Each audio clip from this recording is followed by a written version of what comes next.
സഹോദരങ്ങളെ, നബി സല്ലല്ലാഹു അലൈഹി വസല്ലം പറഞ്ഞു, വഇദാ അറാദല്ലാഹു ബിഅബ്ദിൻ ഖൈറ ഇസ്തഅമലഹു ഖബ്ല മൗതിഹി. ഒരടിമക്ക് അല്ലാഹു തആല നന്മ ഉദ്ദേശിച്ചാൽ മരണത്തിന് മുമ്പായി അവനെ കൊണ്ട് പണിയെടുപ്പിക്കും എന്ന ഹദീസ് പറഞ്ഞു.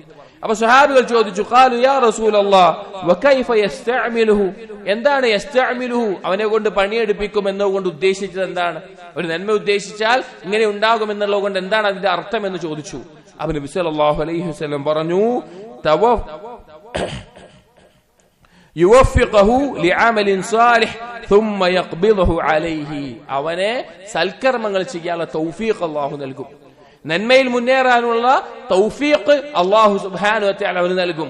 അങ്ങനെ നന്മയിൽ മുന്നേറിക്കൊണ്ടിരിക്കുന്ന അവസ്ഥയിൽ അവനെ പിടികൂടുന്നതാണ്, അഥവാ അവനെ മരിപ്പിക്കുന്നതാണ് എന്ന് നബി സല്ലല്ലാഹു അലൈഹി വസല്ലം പറഞ്ഞു. സഹോദരങ്ങളെ, സൽക്കർമ്മങ്ങൾ ചെയ്യാൻ സാധിക്കുക, തിന്മകൾ ഒഴിവാക്കാൻ സാധിക്കുക എന്നുള്ളത് അല്ലാഹുവിൽ നിന്നുള്ള തൗഫീഖ് കൊണ്ടല്ലാതെ നമുക്ക് സാധിക്കില്ല.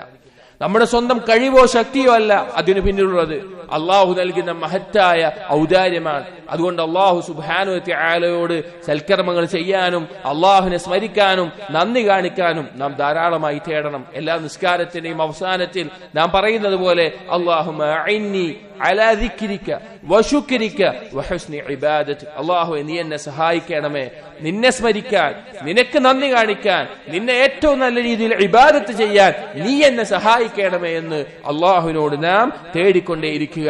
അല്ലാഹു സുബ്ഹാനഹു വ തആല പറഞ്ഞു, ഫസ്തഖിം കമാ ഉമിർത വമൻ താബ മഅക വലാ തത്ഗൗ ഇന്നഹു ബിമാ യഅമലൂന ബസീർ. നിന്നോട് കൽപ്പിക്കപ്പെട്ടതുപോലെ അതുപോലെ നിന്നിലേക്ക് അള്ളാഹുവിലേക്ക് പശ്ചാത്തപിച്ച് മടങ്ങിയിട്ട് നിന്റെ ഒപ്പമുള്ള മുഅ്മിനീങ്ങളോടും പറയുന്നു, ഫസ്തഖിം, നേരെ ചൊവ്വേ നിലനിൽക്കുക, നേരെ ചൊവ്വേ നിലനിൽക്കുക, ദീനിൽ ഉറച്ചു നിൽക്കുക, നേരെ ചൊവ്വേ നിലനിൽക്കുക. വലാ തത്ഗൗ ഇന്നഹു ബിമാ തഅമലൂന ബസീർ, നിങ്ങൾ അതിര് കവിയരുത്. നിങ്ങൾ ചെയ്യുന്നത് എന്താണോ, നിങ്ങളുടെ കർമ്മങ്ങൾ എന്താണോ അതിനെക്കുറിച്ച് നോക്കിക്കാണുന്നവനാണ് അല്ലാഹു സുബ്ഹാനഹു വ തആല. അതുകൊണ്ട് സഹോദരങ്ങളെ, റമദാൻ കഴിഞ്ഞിട്ടുള്ള ഈ ഒരു സമയത്ത് നമ്മൾ പല വിഷയങ്ങളിലും അലസത ബാധിച്ചിട്ടുണ്ടാവും. റമദാനിലെ ദിവസങ്ങളെ പോലെ ഖുർആൻ പാരായണം നമ്മിൽ ഉണ്ടാവില്ല. റമദാനിലെ ദിവസങ്ങളെ പോലെ രാത്രി നിസ്കാരത്തിൽ നമ്മൾ കുറവ് വരുത്തിയിട്ടുണ്ടാവും. റമദാനിലെ ദിവസങ്ങളെ പോലെ ദിക്റും ദുആകളും കുറഞ്ഞിട്ടുണ്ടാവും. നാം ഒരു ആത്മപരിശോധന നടത്തുക.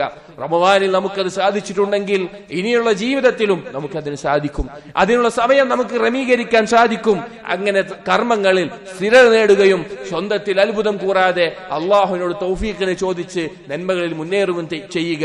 അല്ലാഹു തആല നമുക്കതിനുള്ള തൗഫീഖ് നൽകട്ടെ.